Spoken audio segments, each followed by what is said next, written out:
ಜೈ ಶ್ರೀ ಗಣೇಶ್. ಶ್ರೀಮಾತ್ರೆ ನಮಃ. ಸರ್ವದೇವತಾಭ್ಯೋ ನಮಃ. ಆತ್ಮ ನಮಸ್ತೆ ಎಲ್ಲರಿಗೂ. ಹೆಲೋ ಸೋಲ್ ಫ್ಯಾಮಿಲಿ, ಹೇಗಿದ್ದೀರಾ?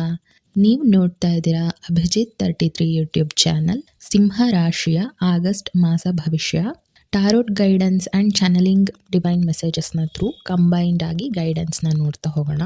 ಒಂದು ಇಂಪಾರ್ಟೆಂಟ್ ನೋಟ್ ಏನಂದರೆ, ಈ ವಿಡಿಯೋದಲ್ಲಿ ಹೇಳಿರುವಂತಹ ಸಿಂಹ ರಾಶಿಯ ಎಲ್ಲ ಗೈಡೆನ್ಸ್ಗಳು ಎಲ್ಲ 100% ರೆಸೊನೇಟ್ ಆಗಬೇಕು ಅನ್ನೋದೇನಿಲ್ಲ.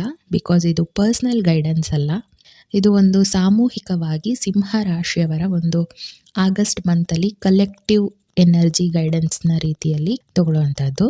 ನಿಮ್ಮ ಲೈಫ್ ಸಂದರ್ಭಗಳಿಗೆ ತಕ್ಕಂತೆ, ಏಜ್ ಗ್ರೂಪ್ಗಳಿಗೆ ತಕ್ಕಂತೆ ಯಾವುದು ರೆಸೊನೇಟ್ ಆಗುತ್ತೋ ಅದನ್ನು ಒಂದು ಜನರಲ್ ಗೈಡೆನ್ಸ್ನಾಗಿ ತಗೊಳ್ಳಿ, ಪರ್ಸ್ನಲ್ ಗೈಡೆನ್ಸ್ ಥರ ತಗೋಬೇಡಿ. ಓಕೆ, ಸಿಂಹ ರಾಶಿಯ ಯಾವ ರೀತಿಯಲ್ಲಿ ಗೈಡೆನ್ಸ್ನ ತಗೊಳ್ತಾ ಹೋಗೋಣ ಅಂದರೆ, ಮೊದಲನೇದಾಗಿ ಒಂದು ಓವರ್ ಆಲ್ ಕರೆಂಟ್ ಎನರ್ಜಿ ಹೇಗಿದೆ ಅಟ್ ಪ್ರೆಸೆಂಟ್ ಸಿಚುವೇಶನಲ್ಲಿ ನೋಡ್ತಾ ಹೋಗೋಣ. ಅದಾದಮೇಲೆ ಲವ್ ಅಥವಾ ರಿಲೇಷನ್ಶಿಪ್ ರೀಡಿಂಗ್ ನೋಡೋಣ. ಅದಾದಮೇಲೆ ವೈವಾಹಿಕ ಜೀವನ ನೋಡೋಣ. ದೆನ್ ಎಜುಕೇಷನ್, ಸ್ಟಡೀಸ್ ಮಾಡ್ತಿರುವಂಥ ಚಿಕ್ಕ ಮಕ್ಕಳಾಗಿರಬಹುದು ಅಥವಾ ಹೈಯರ್ ಸ್ಟಡೀಸ್ ಮಾಡ್ತಾ ಇರುವಂತಹ ಸ್ಟೂಡೆಂಟ್ಸ್ಗೂ ನೋಡ್ತಾ ಹೋಗೋಣ. And career related, job related, business related ನೋಡೋಣ. ಓವರ್ ಆಲ್ ಎನರ್ಜಿ ನೋಡೋಣ. ಆ್ಯಂಡ್ ಹೆಲ್ತ್ ರೀಡಿಂಗ್ನ ನೋಡ್ತಾ ಹೋಗೋಣ. ಅದಾದಮೇಲೆ ಓವರ್ ಆಲ್ ಆಗಿ ಒಂದು ಅಡ್ವೈಸ್ ಏನಿದೆ ನೋಡ್ತಾ ಹೋಗೋಣ. Okay, first over all current ಎನರ್ಜಿನ ನೋಡ್ತಾ ಹೋಗೋಣ. ಓಕೆ, ಸಮಥಿಂಗ್ ಡಿಟ್ಯಾಚ್ಮೆಂಟ್ ಫೀಲ್ ಮಾಡ್ತಾ ಇದ್ದೀರಾ, ಅಲೋನ್ನೆಸ್ ಫೀಲ್ ಮಾಡ್ತಾ ಇದ್ದೀರಾ. ಇದನ್ನು ನೀವು ಪಾಸಿಟಿವ್ ಆಗಿ ತಗೋಬೇಕು. ಬಿಕಾಸ್ ನೀವು ಇನ್ ಫ್ಯೂಚರ್ಗೆ ನಿಮಗೆ ನೀವು ಯಾವ ರೀತಿ ಒಂದು ಪಾಸಿಟಿವ್ ಆಗಿ ಚೇಂಜ್ ಮಾಡ್ಕೊಳ್ಬೇಕು ಅನ್ನೋದನ್ನು ನಿಮ್ಮಲ್ಲಿ ನೀವು ನೋಡ್ಕೋಬೇಕು. ಅಂದರೆ ನಿಮ್ಮ ಆತ್ಮಕ್ಕೂ ನಿಮಗೂ ಒಂದು ಕಮ್ಯುನಿಕೇಷನ್ ಶುರು ಮಾಡಿಕೊಳ್ಳಿ ಅನ್ನೋದಕ್ಕೋಸ್ಕರ ಡಿಟ್ಯಾಚ್ಮೆಂಟ್ ಫೀಲಿಂಗ್ ಬರೋ ಥರ ಸಿಚುವೇಶನ್ ಕ್ರಿಯೇಟ್ ಆಗಿದೆ, ಅಲೋನ್ನೆಸ್ ಕ್ರಿಯೇಟ್ ಆಗಿದೆ. ಸೊ ಬೇರೆಯವರಿಗೆ ನೀವು ಮಾರ್ಗದರ್ಶನ ಮಾಡ್ತಾ ಹೋಗ್ತೀರಾ ಫ್ಯೂಚರಲ್ಲಿ. ಬೇರೆಯವರಿಗೆ ನೀವು ಅಪ್ರಿಷಿಯೇಟ್ ಮಾಡಿದಷ್ಟು ನೀವು ಇಂಪ್ರೂವ್ ಆಗ್ತೀರಾ, ಅವರು ಇಂಪ್ರೂವ್ ಆಗ್ತಾರೆ ಅಂತ ಇದೆ. ಓಕೆ, ಲೈವ್ ಚಾನಲಿಂಗ್ ಮಾಡ್ತಾ ಇರೋದ್ರಿಂದ, ಟಾರೋಟ್ ಗೈಡೆನ್ಸು ತೊಗೊಳ್ತಾ ಇದ್ದೀನಿ, ಬಟ್ ಲೈವ್ ಚಾನಲಿಂಗ್ ಮಾಡ್ತಾ ಇರೋದ್ರಿಂದ ಯಾವ ರೀತಿ ಮೆಸೇಜಸ್ ಬರ್ತಾ ಹೋಗುತ್ತೋ ಅದೇ ರೀತಿ ಹೇಳ್ತಾ ಹೋಗ್ತೀನಿ. ಬೇರೆಯವರಿಗೆ ನೀವು ಮುಂದೆ ಎಷ್ಟೋ ಜನಕ್ಕೆ ಮೋಟಿವೇಶನ್ ಆಗ್ತೀರಾ ಫ್ಯೂಚರಲ್ಲಿ. ಸೊ ನಿಮಗೆ ಇವಾಗ ಏನಂದರೆ ಆ ಒಂದು ಸ್ಟೇಜ್ಗೆ ರೆಡಿ ಡಿವೈನ್ ಎನರ್ಜಿ ಮಾಡ್ತಾ ಇದೆ. ಹಾಗಾಗಿ ಪರಿಸ್ಥಿತಿಗಳನ್ನು ಕ್ಲಿಯರ್ ಆಗಿ ಅರ್ಥ ಮಾಡ್ಕೊಳ್ಳೋಕ್ಕೆ ಶುರು ಆಗ್ತಾ ಇದೆ. ಆಮೇಲೆ ನಿಮ್ಮ ತಾರಾಬಲಗಳು, ಗಣಕೂಟಗಳು ಏನೆಲ್ಲ ಇದ್ದಾವೋ ಅದೆಲ್ಲನೂ ಒಂದು ಪಾಸಿಟಿವ್ ಶಿಫ್ಟ್ ಆಗಲಿಕ್ಕೆ ಇವಾಗ ಹೆಂಗೆ ಅಂದರೆ, ಫಾರ್ ಎಕ್ಸಾಂಪಲ್ ಗಣಪತಿ ಮೂರ್ತಿ ಮಾಡೋಕ್ಕೆ ಮುಂಚೆ ಒಂದು ಹದಕ್ಕೆ ಹಿಟ್ಟು ಕಲಸಿ ಇಟ್ಕೋತಾರಲ್ವ, ಒಂದು ಮಣ್ಣನ್ನಾಗಿರಬಹುದು, ಅದನ್ನು ಎಲ್ಲ ವೈಟ್ ಸಿಮೆಂಟ್ ಆಗಿರಬಹುದು, ಅದನ್ನು ಒಂದು ಹದಕ್ಕೆ ಹಿಟ್ಟು ಒಂದು ಕಲಸಿ ರೆಡಿ ಮಾಡಿರ್ತಾರೆ ಮಾಡೋಕ್ಕೂ ಮುಂಚೆ. ಆ ರೀತಿ ಇವಾಗ ರೆಡಿಯಾಗಿದೆ. ಬಟ್ ನೀವು ಅದನ್ನು ಯಾವ ರೀತಿ ಸ್ಟ್ರಕ್ಚರ್ ಕೊಡಬೇಕು ಅಂತ ಇದ್ದೀರೋ ಅದು ನಿಮ್ಮ ಕೈಯಲ್ಲಿರೋದು. ಸೊ ಅದಕ್ಕೆ ತುಂಬ ಯೋಚನೆ ಮಾಡಿ ಪ್ರತಿಯೊಂದು ಸ್ಟೆಪ್ಪನ್ನು ಇಡಬೇಕಾಗತ್ತೆ. ಒಂದು ಒಳ್ಳೆ ಫ್ಯೂಚರ್ನ ಸ್ಟ್ರಕ್ಚರ್ ಕೊಡಲಿಕ್ಕೆ ನೀವು ಇಂಟ್ರೋಸ್ಪೆಕ್ಷನ್ ಮಾಡಬೇಕು. ಅದಕ್ಕೋಸ್ಕರ ನಿಮಗೆ ಅಲೋನ್ನೆಸ್ ಫೀಲ್ ಆಗ್ತಾ ಇದೆ, ಡಿಟ್ಯಾಚ್ಮೆಂಟ್ ಫೀಲ್ ಆಗ್ತಾ ಇದೆ ಅಂತ ಬರ್ತಿದೆ. ಆ್ಯಂಡ್ ನೀವು ಪ್ರಾಕ್ಟಿಕಲ್ ಮೈಂಡೆಡ್ ಆಗಿರ್ತೀರಾ ಆ್ಯಂಡ್ ಹಾನೆಸ್ಟ್ ಪರ್ಸನ್ ಆಗಿರ್ತೀರಾ, ಬಟ್ ಅಷ್ಟೇ ನೇರವಾದಿನೂ ಆಗಿರ್ತೀರಾ. ಅದನ್ನು ಸ್ವಲ್ಪ ಚೇಂಜ್ ಮಾಡ್ಕೊಳ್ಳಿ, ಡಿಪ್ಲೊಮೆಸಿ ಮೇಂಟೈನ್ ಮಾಡಿ, ಹೇಳೋದನ್ನೇ ಒಂದು ಸ್ವಲ್ಪ ನಾಜೂಕಾಗಿ ಸಮಾಧಾನವಾಗಿ ಅವ್ರಿಗೂ ಹರ್ಟ್ ಆಗದಲ್ಲೇ ಇರೋ ರೀತಿ ಹೇಳಿದ್ರೆ ಅದರಿಂದ ನಿಮ್ಮ ಆಲ್ಮೋಸ್ಟ್ ಎಲ್ಲ ಕೆಲಸಗಳು ಬೇಗ ಆಗಲಿಕ್ಕೆ ಶುರುವಾಗುತ್ತೆ. ನೀವು ಯಾವುದಾದ್ರೂ ಒಂದು ಕೆಲಸ ಸಕ್ಸಸ್ ಆಗಬೇಕು ಅಂದರೆ ಅದ್ರ ಬಗ್ಗೆ R&D ಮಾಡಬೇಕು. ಅಂದರೆ ರಿಸರ್ಚ್ ಮಾಡಬೇಕು, ಡೀಪ್ ಸ್ಟಡಿ ಮಾಡಬೇಕು. ಫಾರ್ ಎಕ್ಸಾಂಪಲ್ ಇವಾಗ ಯಾವುದಾದ್ರೂ ಒಂದು ಪ್ರೊಫೆಷನ್ ಸ್ಟಾರ್ಟ್ ಮಾಡಬೇಕು ಅನ್ನೋದಾದರೆ ನೀವು ಅದಕ್ಕೆ ಅಪ್ಲೈ ಮಾಡೋಕ್ಕೆ ಮುಂಚೆನೇ ಆ ಕಂಪ್ನಿ ರಿಲೇಟೆಡು ಆ್ಯಂಡ್ ಜಾಬ್ ನೀವು ಏನು ವರ್ಕ್ ಮಾಡಬೇಕು ಅದ್ರ ರಿಲೇಟೆಡು ಕಂಪ್ಲೀಟ್ ಒಂದು ರಿಸರ್ಚ್ ಮಾಡಬೇಕು. ಆ್ಯಂಡ್ ತಕ್ಕಂಥ ಸ್ಕಿಲ್ಸು ನನ್ನಲ್ಲಿದೆಯಾ, ನಾನು ಇನ್ನೂ ಏನೇನು ಕಲ್ತ್ಕೋಬೇಕಾಗತ್ತೆ, ಅಲ್ಲಿಗೆ ಹೋದ್ಮೇಲೆ ನಾನು ಯಾವ ರೀತಿ ಎನ್ವೈರನ್ಮೆಂಟಲ್ಲಿ ಇರುತ್ತೆ, ಸರೌಂಡಿಂಗ್ ಎಲ್ಲ ಹೇಗಿರುತ್ತೆ, ಅದಕ್ಕೆಲ್ಲ ನೀವು ಮೊದಲೇ ಒಂದು ಸ್ಟ್ರಕ್ಚರ್ ಪ್ಲ್ಯಾನ್ ಮಾಡಿಕೊಂಡು ಹೋಗಬೇಕಾಗತ್ತೆ ಅಂತ ಹೇಳ್ತಾ ಇದ್ದಾರೆ. ಫಾರ್ ಎಕ್ಸಾಂಪಲ್ ಕೊಟ್ಟಿದ್ದು, ಅದು ನಿಮ್ಮ ಪರ್ಸ್ನಲ್ ಲೈಫ್ ಆಗಿರಬಹುದು ಅಥವಾ ಪ್ರೊಫೆಷನಲ್ ಲೈಫಲ್ಲಿ ಆಗಿರ್ಬೋದು. ಇದು ಒಂದು ಓವರಾಲ್ ಕರೆಂಟ್ ಎನರ್ಜಿ ಈ ರೀತಿ ಬರ್ತಾ ಇದೆ. ಈಗ ನೆಕ್ಸ್ಟ್ ಲವ್ ಅಥವಾ ರಿಲೇಷನ್ಶಿಪ್ ಗೈಡೆನ್ಸ್ ತಗೊಳ್ಳೋದಾದರೆ, high priestess, 7 of wands, judgement. Okay, ಸ್ವಲ್ಪ ಟಫ್ ಸಿಚುವೇಶನ್ ಅಂತ ಬರ್ತಾ ಇದೆ. Trying to adjust, easy going ಅನ್ನಿಸ್ತಾ ಇಲ್ಲ, ಕಷ್ಟಪಟ್ಟು ಅಡ್ಜಸ್ಟ್ ಮಾಡ್ಕೊಳ್ತಾ ಇದ್ದೀವೇನೋ ಆ ರೀತಿ ಬರ್ತಾ ಇದೆ. ನಿಮ್ಮ ಪಾರ್ಟ್ನರು ಅಗ್ರೆಸಿವ್ ಆಗಿದ್ದಾರೆ ಅಥವಾ ಅವ್ರು ಏನೋ ತಪ್ಪು ಮಾಡಿರ್ತಾರೆ, ಅದಕ್ಕೋಸ್ಕರ ನೀವು ಕೋಪ ಮಾಡ್ಕೊಂಡಿದ್ದೀರಾ. ಈ ರೀತಿ ಏನಾದರೂ ಆಗಿರೋಕ್ಕೆ ಸಾಧ್ಯತೆ ಇದೆ. ಬಿಕಾಸ್ ಇಲ್ಲಿ ಒಂದು ಕಲೆಕ್ಟಿವ್ ಗೈಡೆನ್ಸ್ ಆಗಿರೋದ್ರಿಂದ ನಾನಿಲ್ಲಿ ಎಲ್ಲ ರೀತಿ ಸಂದರ್ಭಗಳನ್ನು ಎಕ್ಸ್ಪ್ಲೈನ್ ಮಾಡಬೇಕಾಗುತ್ತೆ ಆ್ಯಂಡ್ ಕೆಲವೊಂದು ಅವರ ಒಂದು ವಿವೇಚನೆಗೆ ತಕ್ಕಂಗೆ ಬಿಡಬೇಕಾಗತ್ತೆ. ಸೊ ಇಲ್ಲಿ some are the other way ಒಂದು ಎಮೋಷ್ನಲ್ ಗ್ಯಾಪ್ ಆಗಿದೆ, ಅಂದರೆ ಕಮ್ಯುನಿಕೇಷನ್ ಗ್ಯಾಪ್ ಆಗಿದೆ. ಸಮಥಿಂಗ್ ಅವ್ರ ಬಗ್ಗೆ ನಿಮಗೆ ಏನೋ ಅಸಮಾಧಾನ ಇದೆ. ಪಾಸ್ಟ್ ಇಶ್ಯೂಸಿಂದ ಇಬ್ಬರು, ಅದು ಚಿಕ್ಕದಿರ್ಬೋದು, ದೊಡ್ಡ ಪ್ರಾಬ್ಲಮ್ ಇರ್ಬೋದು, ಚಿಕ್ಕ ಪ್ರಾಬ್ಲಮ್ ಇರ್ಬೋದು, ಸಮಥಿಂಗ್ ಪಾಸ್ಟ್ ಇಶ್ಯೂಸಿಂದ ನೀವಿಬ್ಬರೂ ಹೊರ ಬರೋಕ್ಕೆ ಆಗ್ತಾ ಇಲ್ಲ. ಅವರು ನೀವು ಕೂಲಾಗಿ ಬಂದು ಸಮಾಧಾನವಾಗಿ ಮಾತಾಡಲಿ ಅಂತ ಕಾಯ್ತಾ ಇದ್ದಾರೆ. ಹಾಗಾಗಿ ಮುಂದಿನ ಸ್ಟೆಪ್ಪು ನೀವು ಯಾವ ರೀತಿ ತೊಗೋಬೇಕು ಅನ್ನೋದು ನಿಮಗೆ ಬಿಟ್ಟಿದ್ದು. ಬಟ್ ನೀವಾಗೇ ಬಂದು ಕೂಲಾಗಿ ಮಾತಾಡಿಸ್ಲಿ ಅಂತ ಅವರು ಕಾಯ್ತಾ ಇದ್ದಾರೆ. ಆ್ಯಂಡ್ ನಿಮ್ಮ partner very emotional person. Okay, love relationship ಗೈಡೆನ್ಸಲ್ಲೂ ಒಂದು ಜಡ್ಜ್ಮೆಂಟ್ ಕಾರ್ಡ್ ಬಂದಿರೋದ್ರಿಂದ ಯಾರ್ದು ತಪ್ಪಿರುತ್ತೆ ಅವರು ತಿದ್ದುಕೊಳ್ಳುವಂತಹ ಮನಸ್ಥಿತಿ ಅವರಿಗೆ ಬರುತ್ತೆ. ಆ್ಯಂಡ್ ಅದೇ ರೀತಿ ಯಾರ್ಯಾರ ಸಿಚುವೇಷನ್ನಲ್ಲಿ ಯಾವ್ಯಾವ ರೀತಿ ಒಂದು ಜಡ್ಜ್ಮೆಂಟ್ ಅಥವಾ ನ್ಯಾಯ ಒದಗಿಸ್ಬೇಕೋ ಆ ರೀತಿ ಪರಿಸ್ಥಿತಿಗಳು ಆಲ್ಟರ್ ಆಗ್ತಾ ಹೋಗುತ್ತೆ. ನಾ ಹೇಳಿದ್ನಲ್ವಾ, ಓವರ್ ಆಲ್ ಕರೆಂಟ್ ಎನರ್ಜಿಯಲ್ಲಿ ಒಂದು ಇವಾಗ ಗಣಪತಿ ಮಾಡಲಿಕ್ಕೆ ಆ ಒಂದು ಮಣ್ಣಾಗಿರಬಹುದು ಅದೆಲ್ಲ ರೆಡಿ ಇದೆ, ಬಟ್ ಈಗ ಸ್ಟ್ರಕ್ಚರ್ ಕೊಡುವಂತಹ ಟೈಮ್. ಸೊ ಒಂದು ಶಿಫ್ಟ್ ಅನ್ನೋದು ಆಲ್ಮೋಸ್ಟ್ ಎಲ್ಲ ಜೀವನದ ಸಂದರ್ಭಗಳಲ್ಲೂ ಬರ್ತಾ ಹೋಗುತ್ತೆ. ಕೆಲವರಿಗೆ ಅದು ಪರ್ಸ್ನಲ್ ಲೈಫಲ್ಲಿ ಬರಬಹುದು, ಪ್ರೊಫೆಷ್ನಲ್ ಲೈಫಲ್ಲಿ ಕೆಲವ್ರಿಗೆ ಬರ್ಬೋದು, ಎಜುಕೇಷನಲ್ಲಿ ಬರ್ಬೋದು, ಅಥವಾ ಸ್ಪಿರಿಚುವಲ್ ಅವರ ಒಂದು ಆಧ್ಯಾತ್ಮಿಕ ಜೀವನದಲ್ಲಿ ಬರಬಹುದು. ಒಂದಲ್ಲ ಒಂದು ಜೀವನದ ಸಂದರ್ಭಗಳಲ್ಲಿ ಬರ್ತಾ ಹೋಗುತ್ತೆ ಚೇಂಜಸ್ಸು ಅನ್ನೋದು. ನೆಕ್ಸ್ಟು ವೈವಾಹಿಕ ಜೀವನದಲ್ಲಿ ನೋಡೋದಾದರೆ, king of pentacles, sun, 10 of swords. Okay, mostly ಈ ಗೈಡೆನ್ಸ್ ಎಲ್ಲರಿಗೂ ಅಲ್ಲ, ಮೇ ಬಿ ಬಿಕಾಸ್ ಆಫ್ ಇದರಲ್ಲಿ ಸ್ವಲ್ಪ ಎನರ್ಜಿ ಯಾವ ರೀತಿ ಬರ್ತಿದೆ ಅಂದರೆ, ಟೋಟಲಿ ಬ್ರೋಕನ್ ಆಗಿದ್ದಾರೆ, divorce kind of situation, something ending ಅಂತ ಬರ್ತಾ ಇದೆ. ಸೊ ಹಾಗಾಗಿ ಯಾರಿಗೆ ರೆಸೋನೇಟ್ ಆಗುತ್ತೆ ಅಥವಾ ಕನೆಕ್ಟ್ ಆಗುತ್ತೆ ಅವರು ಮಾತ್ರ ಇದನ್ನು ಕನ್ಸಿಡರ್ ಮಾಡ್ಕೊಳ್ಳಿ. ಮಿಸ್ಅಂಡರ್ಸ್ಟ್ಯಾಂಡಿಂಗ್ಗಳು ಜಾಸ್ತಿ ಇದ್ದಾವೆ ಆ್ಯಂಡ್ ಅದರಲ್ಲಿ ಚೀಟಿಂಗ್ ಸಹ ಇದೆ, ಈಗೋ ಪ್ರಾಬ್ಲಮ್ಸ್ ಇದ್ದಾವೆ, ಕಂಟ್ರೋಲಿಂಗ್, ಡಾಮಿನೇಷನ್, ಈ ಎಲ್ಲ ಎನರ್ಜಿ ಎಸ್ಪೆಷಲಿ ಮಿಸ್ಅಂಡರ್ಸ್ಟ್ಯಾಂಡಿಂಗ್ ಇದೆ. ಆ್ಯಂಡ್ ಕೆಲವರಿಗೆ ಫೈನಾನ್ಷಿಯಲ್ ರಿಲೇಟೆಡ್ ಕ್ಲಾಶಸ್ಸು ತೋರಿಸ್ತಾ ಇದೆ. ಇದು ಎಲ್ಲರಿಗೂ ಅಲ್ಲ, ಈ ಎನರ್ಜಿ ಎಲ್ಲಿ ಟ್ಯಾಪ್ ಇನ್ ಯಾರು ಮಾಡಿದಿರೋ ಅವ್ರಿಗೆ ಮಾತ್ರ ಇದು ಕನ್ಸಿಡರ್ ಮಾಡೋವಂಥದ್ದು. ಅದರ ಜೊತೆಗೆ ಫ್ಯಾಮಿಲಿ ಡಾಮಿನೆನ್ಸ್ ಸಹ ಎನರ್ಜಿ ಬರ್ತಾ ಇದೆ. ಸೊ ಹಾಗಾಗಿ something going to be end ಅಥವಾ ಆಲ್ರೆಡಿ ಎಂಡ್ ಆಗೋಗಿದೆ. ಸಮಥಿಂಗ್ ಬ್ರೋಕನ್ ಸಿಚುವೇಶನ್ ಕಾಣ್ತಾ ಇದೆ, ಒಂದು ಎಂಡಿಂಗ್ ಆಗ್ತಾ ಇದೆ, ನೆಕ್ಸ್ಟು ಒಂದು ಹೊಸ ಚಾಪ್ಟರ್ ಶುರು ಆಗಬಹುದು. ಎಲ್ಲರಿಗೂ ಸೇಮ್ ಆಗುತ್ತೆ ಅಂತ ಹೇಳೋಕ್ಕಾಗಲ್ಲ. Okay, mostly guidance something particular ಜನಕ್ಕೆ ಮಾತ್ರ ಅಂತ ನನಗನ್ಸುತ್ತೆ. ಜಸ್ಟ್ ಜನರಲ್ ಗೈಡೆನ್ಸ್ ಆಗಿ ತೊಗೊಳ್ಳಿ, ಯಾರಿಗೆ ಕನೆಕ್ಟ್ ಆಗುತ್ತೋ ಅವ್ರು ಮಾತ್ರ. ಬಟ್ ನನಗೆ ಏನು ಗೈಡೆನ್ಸ್ ಆ್ಯಂಡ್ ಚಾನಲಿಂಗ್ ಬರುತ್ತೋ ಅದನ್ನೇ ನಾನು ಹೇಳೋಕ್ಕಾಗೋದು.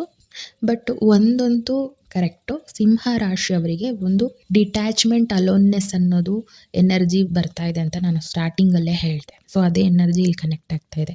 ಇದು ಏನಕ್ಕೆ ಆಗ್ತಿದೆ ಅಂದರೆ, ನಿಮ್ಮಲ್ಲೇ ನೀವೇ ಎವಾಲ್ವ್ ಆಗಬೇಕು.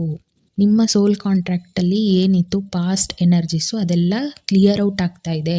ಈಗ ಒಂದು ಹೊಸ ಪ್ಲ್ಯಾನ್ ಆಫ್ ಫ್ಯೂಚರ್ದು ಸ್ಟ್ರಕ್ಚರ್ ಮಾಡೋದಕ್ಕೆ ನೀವು ಇಂಟ್ರೋಸ್ಪೆಕ್ಷನ್ ಅಂದರೆ ಒಂದು ಆಂತರಿಕವಾಗಿ ನಿಮ್ಮಲ್ಲಿ ನೀವೇ ಅದನ್ನು ಮಾತಾಡಿಕೊಂಡು ನಿಮ್ಮದು ಒಂದು ಹೊಸ ವರ್ಷನ್ನ ಕ್ರಿಯೇಟ್ ಮಾಡಬೇಕು. ಓಕೆ, ಎಜುಕೇಷನಲ್ಲಿ ನೋಡೋದಾದರೆ, queen of stars, queen of wands, 7 of cups. Okay, ಒಳ್ಳೆ ದಿನ ಬರ್ತಾ ಇದೆ ಸ್ಟಡೀಸಲ್ಲಿರೋರಿಗೆ. ಅಂದರೆ ಚೆನ್ನಾಗಿ ಓದ್ತಾ ಇದ್ದೀರಾ, ಆಮೇಲೆ ಓದಿದ್ದೆಲ್ಲ ನೆನಪಲ್ಲಿ ಇಟ್ಕೊಳ್ತಾ ಇದ್ದೀರಾ. ಸ್ಟೂಡೆಂಟ್ಸ್ಗಳಿಗೆ ಚೆನ್ನಾಗಿದೆ ಇದು. ಓವರ್ ಕಾನ್ಫಿಡೆನ್ಸ್ ಆಗಬಹುದು ಮೋಸ್ಟ್ಲಿ ಅಂತಲೂ ಬರ್ತಾ ಇದೆ. ಓಕೆ ಓಕೆ ಓಕೆ ಏನು ಗೈಡೆನ್ಸ್ ಬರ್ತಿದೆ ಅಂದರೆ, ನಾನು ಎಲ್ಲ ಸಿಲೆಬಸ್ ಕಂಪ್ಲೀಟ್ ಮಾಡಿದ್ದೀನಿ ಅಥವಾ ಒಂದು most of the syllabus complete ಮಾಡಿದ್ದೀನಿ, ನಾನು ಈ ಸಲ ಮಾರ್ಕ್ಸು ಚೆನ್ನಾಗಿ ಬರುತ್ತೆ, ನಾನು ಎಲ್ಲ ರೀತಿ ರೆಡಿ ಇದ್ದೀನಿ ಅಂತ ಓವರ್ ಕಾನ್ಫಿಡೆನ್ಸ್ ಆಗಿ ಎಕ್ಸಾಮ್ ಟೈಮಲ್ಲಿ ಅಥವಾ ಮಂತ್ಲಿ ಟೆಸ್ಟ್ ಟೈಮಲ್ಲಿ ನೀವು ಓವರ್ ಕಾನ್ಫಿಡೆನ್ಸಲ್ಲಿ ಫಾಸ್ಟಾಗಿ ಬರ್ಲಿಕ್ಕೆ ಹೋಗಿ ಅರ್ಧಂಬರ್ಧ ಆನ್ಸರ್ ಬರೆಯುವಂಥದ್ದು, ಅಥವಾ ಮಾರ್ಕ್ಸ್ ಅಂದರೆ ಅದ್ರದ್ದು ನಂಬರ್ಸ್, ಕ್ವೆಶನ್ ನಂಬರ್ಸು ತಪ್ಪು ಹಾಕಿ ಅದರಲ್ಲಿ ಮಾರ್ಕ್ಸ್ ಕಳ್ಕೊಳ್ಳೋ ಅಂಥದ್ದು, ಅಥವಾ ಚಾಯ್ಸಸ್ 3-4 ಆಪ್ಷನ್ ಕೊಟ್ಟು ಅದರಲ್ಲಿ ಚಾಯ್ಸಸ್ ಮಾಡಬೇಕಿದ್ರೆ ಅರ್ಜೆಂಟಲ್ಲಿ ನಿಮಗೆ ರೈಟ್ ಆನ್ಸರ್ ಗೊತ್ತಿದ್ರೂ ಸಹ ಬೇರೆ ಯಾವುದೋ ಇದಕ್ಕೆ ಟಿಕ್ ಮಾಡಿ ಬರುವಂಥದ್ದು. ಈ ಥರ ಸಮಥಿಂಗ್ ಓವರ್ ಕಾನ್ಫಿಡೆನ್ಸಲ್ಲಿ ಫಾಸ್ಟಾಗಿ ಎಲ್ಲ ಮಾಡೋಕ್ಕೆ ಹೋಗಿ ಕೆಲವೊಂಚೂರು ಮಾರ್ಕ್ಸ್ಗಳು ಕಟ್ಟಾಗುವಂಥ ಸಾಧ್ಯತೆ ಇದೆ. ಹಾಗಾಗಿ ಸಮಾಧಾನವಾಗಿ ಎಕ್ಸಾಮ್ಸ್ನ ಅಟೆಂಡ್ ಮಾಡಿ, ಟೆಸ್ಟ್ಗಳನ್ನು ಅಟೆಂಡ್ ಮಾಡಾದಮೇಲೆ ಒಂದ್ಸಲಿ ಚೆಕ್ ಮಾಡಿ ಎಲ್ಲ ಕರೆಕ್ಟ್ ಇದೆಯಾ ಇಲ್ವಾ, ಸರಿ ಹೋಯ್ತಾ ಎಲ್ಲ ಒಂದ್ಸಲಿ ಚೆಕ್ ಮಾಡಿ ಆಮೇಲೆ ಬಂದರೆ ಒಳ್ಳೆಯದು.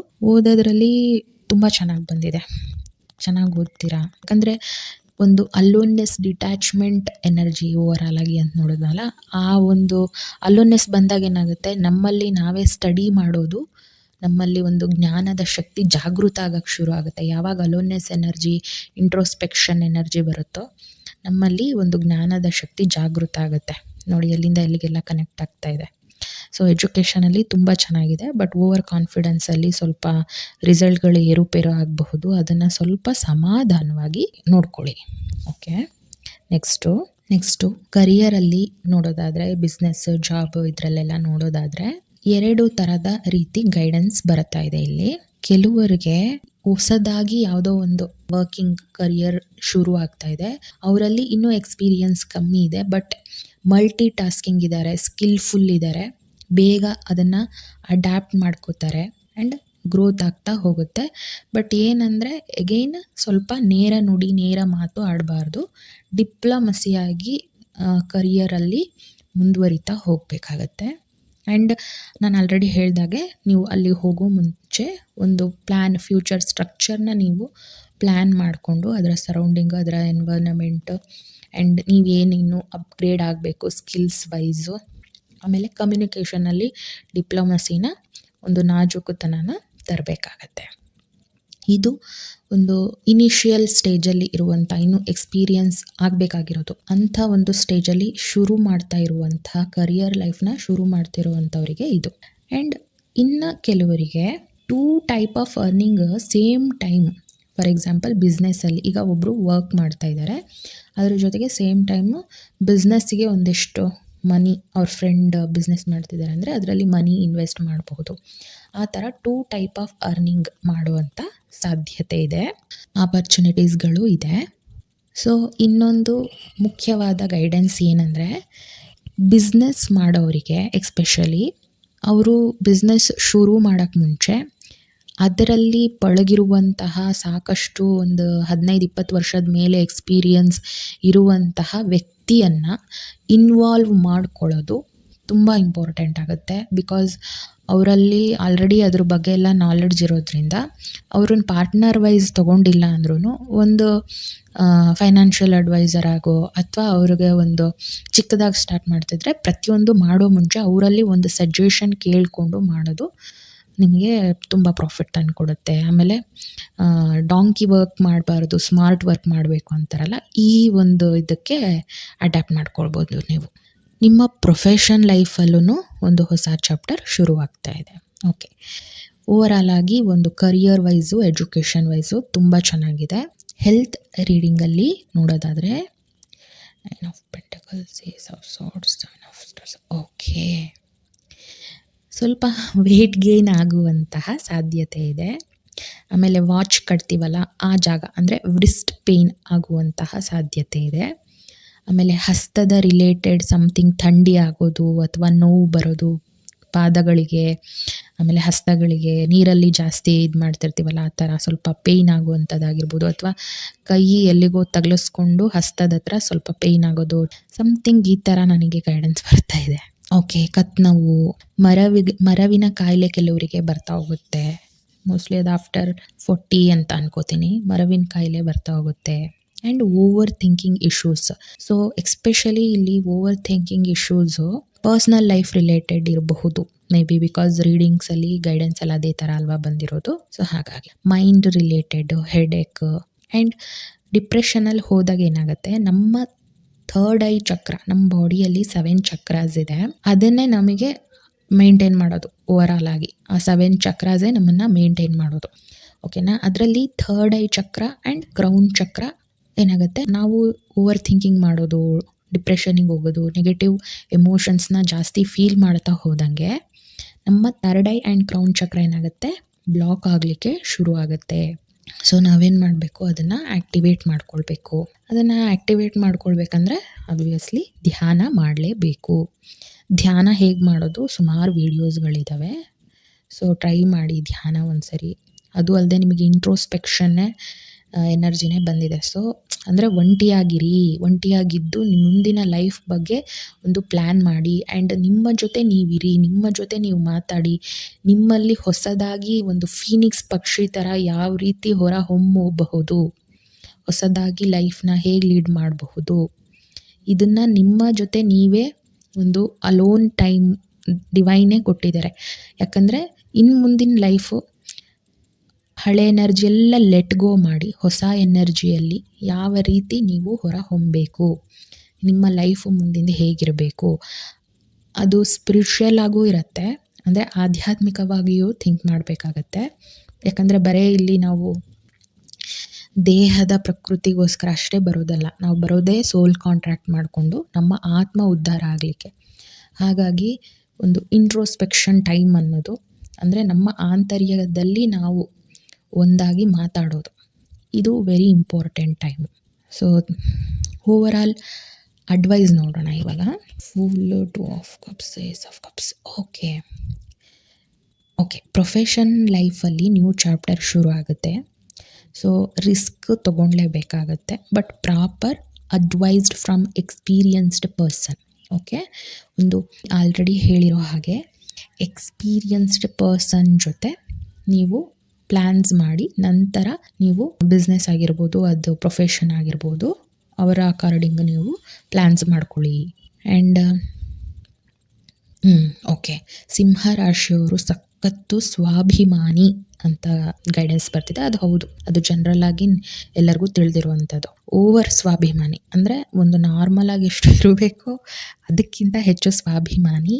ಯಾಕೆ ಹೇಳ್ತಿದ್ದೀನಿ ಅಂದರೆ, ಇನ್ ಕೇಸ್ ನಿಮ್ಮ ಲೈಫಲ್ಲಿ ಅಟ್ ಪ್ರೆಸೆಂಟ್ ಒಂದು 30-40 ಡೇಸಲ್ಲಿ ಹೆಲ್ಪ್ ಅವಶ್ಯಕತೆ ಇದ್ದರೆ ದಯವಿಟ್ಟು ಅದನ್ನು ಕೇಳಿ, ಅದು ಹೆಲ್ಪ್ ತಗೊಳ್ಳಿ. ಅದೇ ರೀತಿ ನೆಕ್ಸ್ಟ್ ಟೈಮ್ ಅವ್ರಿಗೆ ನೀವು ಹೆಲ್ಪ್ ಮಾಡಿ, ಅಷ್ಟೇ ಅಲ್ವಾ. ಸೊ ಇಲ್ಲಿ ಒಂದು ಹೊಸ ಚಾಪ್ಟರ್ ಶುರು ಆಗೋ ಟೈಮಲ್ಲಿ ಹೆಲ್ಪ್ ಇಲ್ಲ ಅಂದ್ಬಿಟ್ಟು ಡಿಲೇ ಮಾಡಿಕೊಂಡ್ರೆ ಅದು ನಿಮಗೆ ಲಾಸು. ಸೊ ಯಾವುದಾದ್ರೂ ರೀತಿ ಹೆಲ್ಪ್ ಬೇಕಂದರೆ ಆ ಹೆಲ್ಪನ್ನ ಕನ್ಸಿಡರ್ ಮಾಡಿ ಕೇಳಿ, ಆಗುತ್ತೆ. ಆ ಹೆಲ್ಪ್ ಆದಮೇಲೆ ನೀವು ಅದೇ ರೀತಿ ಅವರಿಗೆ ಇನ್ಯಾವುದೋ ರೀತಿಯಲ್ಲಿ ಹೆಲ್ಪ್ ಮಾಡಿದ್ರೆ ಓಕೆ. ಒಬ್ರಿಗೊಬ್ರು ಹೆಲ್ಪ್ ಮಾಡೋದೇ ಅಲ್ವಾ ಜೀವನ, ಒಬ್ರಿಗೊಬ್ರು ಅರ್ಥ ಮಾಡ್ಕೊಳ್ಳೋದೇ ಅಲ್ಲ ಜೀವನ. Okay, it's time to take action, maintain focus on goal ಅಂತ ಇರುತ್ತೆ. ಅಂದರೆ ಈ ಒಂದು ಸ್ಟ್ರಕ್ಚರ್ ಮಾಡಿಕೊಂಡು ಒಂದು ಪ್ಲ್ಯಾನ್ ಮಾಡಿಕೊಂಡು ಆಗಸ್ಟ್ ಮಂತಲ್ಲಿ ಆಪರ್ಚುನಿಟೀಸ್ ಬರುತ್ತೆ. ಆ ಆಪರ್ಚುನಿಟೀಸ್ನ ಗ್ರ್ಯಾಬ್ ಮಾಡ್ಕೊಳ್ಳಿ ಆ್ಯಂಡ್ ಆ್ಯಕ್ಷನ್ ಓರಿಯೆಂಟೆಡ್ ಆಗಿ ಆ್ಯಂಡ್ ಒಂದು ಗೋಲ್ ಸೆಟ್ ಮಾಡಿದ್ಮೇಲೆ ಅದಕ್ಕೆ ಫೋಕಸ್ಡ್ ಆಗಿರಿ. ಓಕೆ, ಈ ರೀತಿ ಒಂದು ಗೈಡೆನ್ಸ್ ಇನ್ಫಾರ್ಮೇಷನಲ್ ಬರ್ತಾ ಇದೆ ಸಿಂಹ ರಾಶಿಯವರಿಗೆ. ಈ ಗೈಡೆನ್ಸ್ ನಿಮಗೆ ಇಷ್ಟ ಆಗಿದೆ ಅಂದ್ಕೊಳ್ತೀನಿ. ಸೊ ನಮ್ಮ ಚಾನಲ್ನ ಲೈಕ್ ಮಾಡಿ, ಶೇರ್ ಮಾಡಿ, ನಿಮ್ಮ ಫ್ರೆಂಡ್ಸ್ಗೆ, ಫ್ಯಾಮಿಲಿಗೆ ಯಾರೆಲ್ಲ ಸಿಂಹ ರಾಶಿ ಇದ್ದಾರೆ ಅವರಿಗೆ ಶೇರ್ ಮಾಡಿ. ಆ್ಯಂಡ್ ನಿಮಗೆ ಯಾವ ಪಾಯಿಂಟ್ ಕನೆಕ್ಟ್ ಆಯಿತು ಕಮೆಂಟ್ಸಲ್ಲಿ ಹೇಳಿ, ನಮಗೂ ಒಂದು ಇನ್ಸ್ಪೈರ್ ಆಗುತ್ತೆ. ಸೊ ದಟ್ ನಾವು ಮುಂದೆ ಒಳ್ಳೊಳ್ಳೆ ಇನ್ನೂ ಗೈಡೆನ್ಸ್ ರಿಲೇಟೆಡ್ ಆಗಿರ್ಬೋದು, ಸ್ಪಿರಿಚುವಲ್ ಟಾಪಿಕ್ಸ್ ಆಗಿರಬಹುದು, ಹೀಲಿಂಗ್ಸ್ ರಿಲೇಟೆಡ್ ಆಗಿರಬಹುದು, ನ್ಯೂಮರಾಲಜಿ ರಿಲೇಟೆಡ್ ಆಗಿರಬಹುದು, ಆಕಾಶಿಕ್ ರೆಕಾರ್ಡ್ಸ್ ರಿಲೇಟೆಡ್ ಟಾಪಿಕ್ಸ್ ಆಗಿರಬಹುದು, ಒಟ್ಟಾರೆಯಾಗಿ ಓವರಾಲ್ ಆಗಿ ನಮ್ಮ ಒಂದು ಮಾನಸಿಕ ಸ್ಟ್ರೆಂಥನ್ ಮಾಡಲಿಕ್ಕೆ ಸ್ಪಿರಿಚುವಲ್ ಟಾಪಿಕ್ಸ್ ರಿಲೇಟೆಡ್ನ ನಮ್ಮ ಚಾನಲ್ನಲ್ಲಿ ಪ್ರೆಸೆಂಟ್ ಮಾಡ್ತಾ ಹೋಗ್ತೀವಿ. ನಮ್ಮ ಚಾನಲ್ನ ಸಬ್ಸ್ಕ್ರೈಬ್ ಮಾಡ್ಕೊಳ್ಳಿ ಆ್ಯಂಡ್ ಒಂದ್ಸಲಿ ಚೆಕ್ಔಟ್ ಮಾಡಿ ನಮ್ಮ ಚಾನಲ್ನ ಡಿಸ್ಕ್ರಿಪ್ಷನ್ನಲ್ಲಿ ಏನೇನೆಲ್ಲ ರಿಲೇಟೆಡ್ ಟಾಪಿಕ್ಸ್ನ ಹಾಕ್ತೀವಿ ಅಂತ. Thank you for watching. May the divine mother Shakti in you always. ಲೋಕ ಸಮಸ್ತ ಸುಖಿನೋ ಭವಂತು, ಸನ್ಮಂಗಳಾನಿ ಭವಂತು. Take care. ಮತ್ತೆ ಸಿಗೋಣ.